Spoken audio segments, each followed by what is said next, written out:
First of all, secularism does not mean to live to community harmony.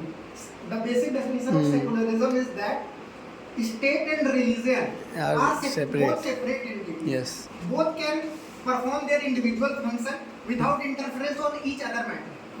State can perform their function, that is administrative function, where religion can perform its function such as spiritualism and knowledge of religion to everybody. India is a very diverse country, live peace and harmony from the very ancient period. It is true that Jainism, Buddhism together flourish in India. At the same time, Brahmanism also flourishes in India. But the major difference is that secularism means the state and religion both are separate entities. Living in peace and harmony does not mean that there is secularism. What is secularism? Secularism, first of all, came from the Western world, where the impact of church is more. In the Western period, in the Western era, there is in 15th century or 14th century, the church impacted on the king's position. Yes. Church is so powerful that it can impact the king's position anonymously. So what happened there? It is the demand of people that the religion, church Rationalism. and the administrative state both can be separated from each other. So that the secularism, this is the real meaning of secularism which Western world follows. India has used the secularism in the distorted form. India said it is a positive secularism because we are Indians and we hope that it is true that Indian government can incorporate in the religious matter also sometimes. Yes. Such as Sabrimala case in which government interfered positively. Triple Talaq case, government interfered. So we can say that Indian model is good and India's secularism is good. But the real meaning of secularism is that the state and religion both are separate entity and both can perform their individual function without any interference.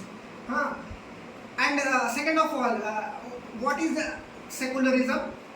Secularism in India imbibed by 42nd Constitutional Amendment 1976, which was done by the Indira Gandhi government. Indira Gandhi government during the mini constitution changing. But Indian constitution from its initial days imbibed the secularism principle, such as we have Article 25 to 28 in our Indian constitution, which is fundamental right, which include freedom of religions. Yes. The term secularism was not used in our constitution, but the basic principle of secularism that one can perform their religious function without any interference is the freedom of religion, which is imbibed in Article 25. Later on 26, 27 article, which the religious, state is free.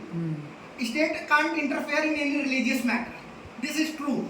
But the way the secularism imbibed in our constitution is not the only term is used in 42nd Constitutional Amendment, but the basic principle of secularism was incorporated from the initial day when the constitution is made on 26 January 1950. So this is the overall debate of secularism. Secularism does not mean living in harmony, but secularism means state and religion both are separate entity and both can perform their function without each other interference. But to acclimatize large section of people, so that India has rich diversity of caste, religion, state can interfere in a positive matter. So we can feel proud that Indian secularism is a positive secularism, whereas in France, where it is banned to show the religious sign in the public places. It is banned to show the religious sign in public places such as wearing burqa, wearing tilak. This is banned. So that is the separate matter altogether because they don't want the secularism to interfere in the public matter. So this is the total debate of secularism.